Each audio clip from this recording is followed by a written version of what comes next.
This video might help someone who's trying to install one of these universal parking sensor kits because apparently backing up wasn't stressful enough and you needed more things to. This particular one is a 8 sensor system, 4 for the front and 4 for the rear. And here's where it gets interesting. When the reverse light get power, 6 sensors come alive, all 4 rear sensors plus the 2 outer sensors in the front. And when the brake lights get power, the 4 front sensors activate. Now for the rear sensor placement, I needed some kind of scientific method. So naturally, I measured from wheel to wheel, which gave me exactly 70 inches. Then I found the center 35 inches, and surprisingly that lined up perfectly with the center of the emblem on the trunk. From there, I started spacing out the sensor positions evenly until they looked right from the back of the car. And now comes the fun part where I use the drill. I am going to drill 4 holes into a perfectly good bumper. At this point, there are only 2 possible outcomes: parking sensors or a very expensive lesson.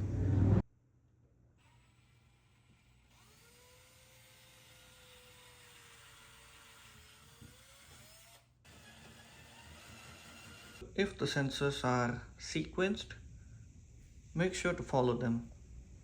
So I fished the wires through this instead of this because the exhaust sits below this shield. It could have been okay, but I thought this should be a better place. Before drilling the holes on the front, I would like to see if I can do the wiring through the firewall for the existing wiring loom, which is this. But in order to access that point, I would have to remove the battery. Look at that. Beetle guys gave a nice little place to route any of the cables to that. Sweet. Before drilling the front of the car, I wanted to test something. I wanted to make sure the sensors could actually measure the distance to an object coming from the side accurately.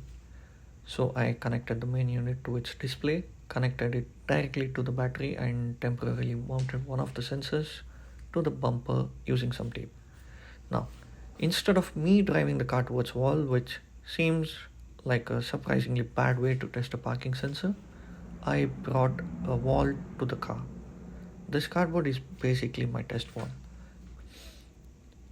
I had already measured the distance from this sensor position to this white line on the floor, which was about 0.3 meters, roughly 12 inches.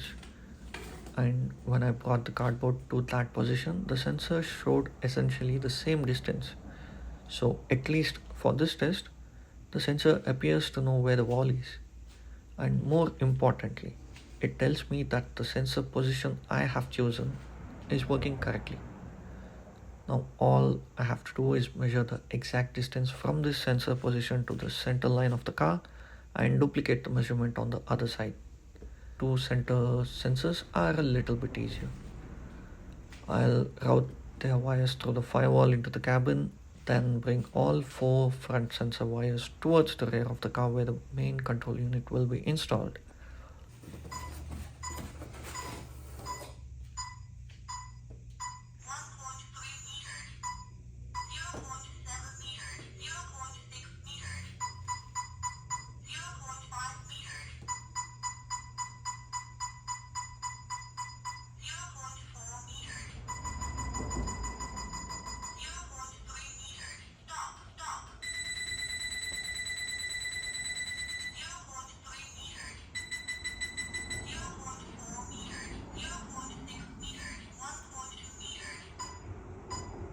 To install the front sensors, I have made the markings, and as you can see, I have also loosened the front bumper.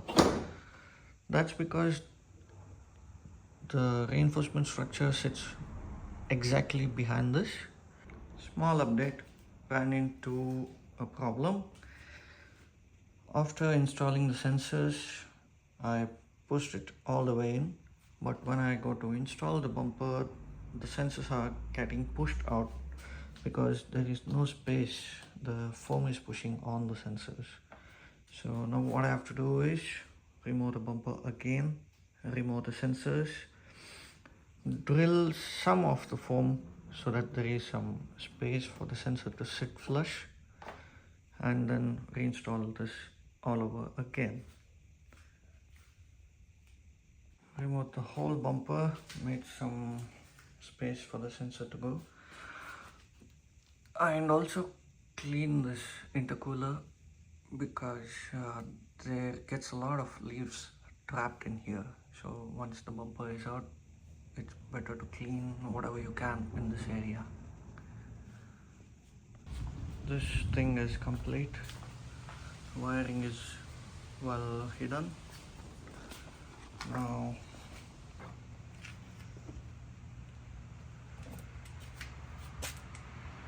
have to route those through the car. The front sensor cables from the firewall were routed underneath this panel. Remove the seat so that I can route it below these ones. And from the main unit, the positive wire is routed here so that I can connect it to a 12 volt continuous feed. At the back, the wires come like this, join the main unit. Identified the trigger wires for reverse and brake lights.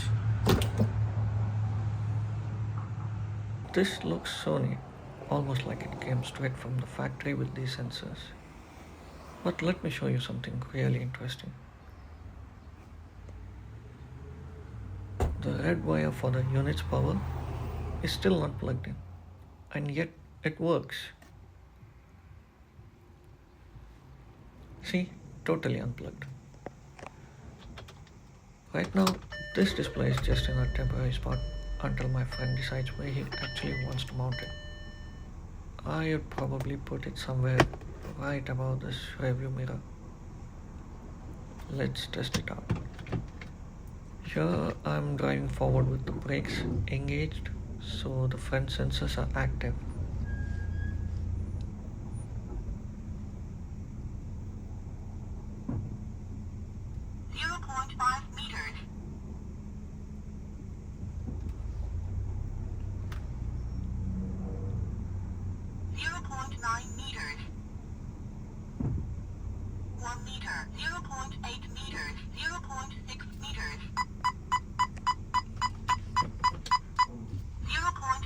I'm now going in reverse, so all four in the rear are active.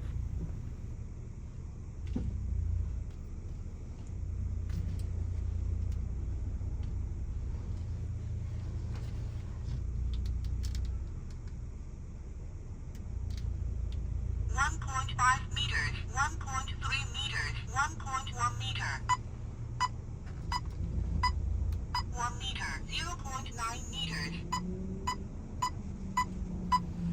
The distance readings seem pretty accurate. 0.8 meters, 0.6 meters. Let's check the front right ones.